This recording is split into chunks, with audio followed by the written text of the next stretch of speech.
आरोप करण्यात आलेले आहेत. संजय राऊत असतील, जितेंद्र आव्हाड असतील, हे तुमचं नाव घेतलेलं आहे. संजय राऊत मंत्र्यामध्ये आरोपी आहे. कुणाचं काय काय म्हणजे मला प्रकरणामध्ये तुम्हाला जो आरोप होत आहे संजय राऊत असेल किंवा विरोधक असतील, असं म्हणतात की मुख्यमंत्री तुम्हाला पाठीशी घालताय. एक तर पहिल्यांदा त्या देशमुखांची निर्गुण हत्या झाली आणि ज्यांनी कुणी हत्या केली त्यांना शासन झालं पाहिजे, ते फासावर गेले पाहिजेत या मताचा पहिल्या दिवसापासून मी आहे. तोही शेवटी माझ्या जिल्ह्यातला एक सरपंच आहे, मलाही त्याच्या बाबतीत तेवढाच आदर आहे.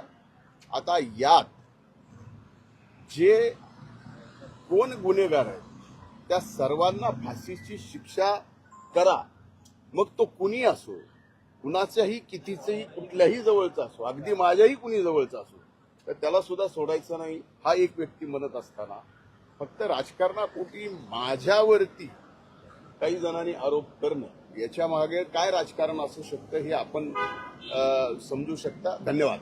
मराठवाड्यामध्ये 28% विद्यार्थ्यांना मराठी भाषा बोलता येत नाहीये.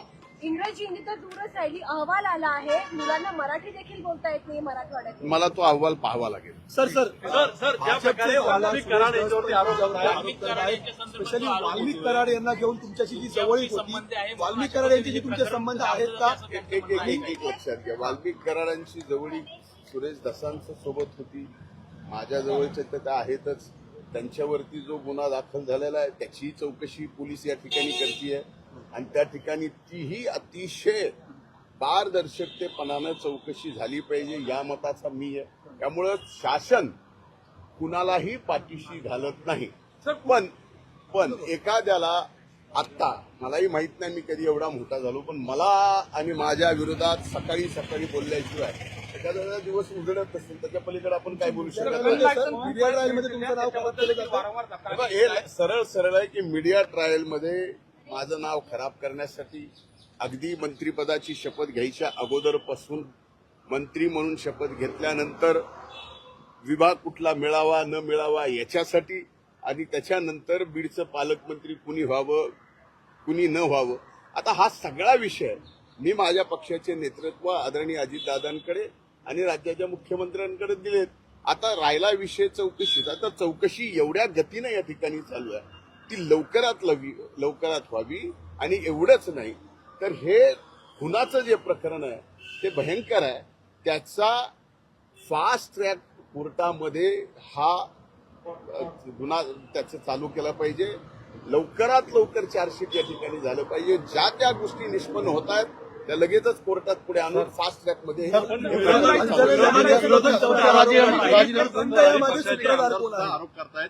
त्यांच्या मागे नेमकं कोण आहे कोण नाही मला याच्याशी घेणं देणं नाही, पण कुणी ना कुणी काय आहे नेमकं काय आहे. तर माझं असं म्हणणं आहे की माध्यम जे आहेत माध्यमांनी शोध घ्यावा. माध्यमांनी सुद्धा फक्त माझ्यासारख्यालाच एकट्याला मीडिया ट्रायल करून ज्याचा की या कुठल्याही गोष्टीशी कसलाही संबंध नाही. आता या प्रकरणामध्ये मला मीडिया ट्रायल करून त्याचा उद्देश काय असू शकतो त्यांना, तर मला पूर्णपणानं समाजकारणातनं आणि राजकारणातनं उठवणं. मुख्यमंत्री चर्चा झाली का तुमची? मुख्यमंत्री असेल अजितदादा असेल यांच्या संदर्भात काही चर्चा झाली का? कारण सगळे प्रकरण वाढताना दिसत आहे. मी जे वस्तुस्थिती मी जी बोलायचं ते त्याच दिवशी बोललोय.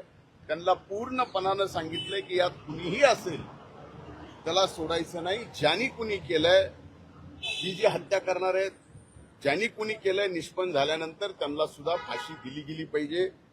या सर्व गोष्टीच्या या मताचा मी आहे.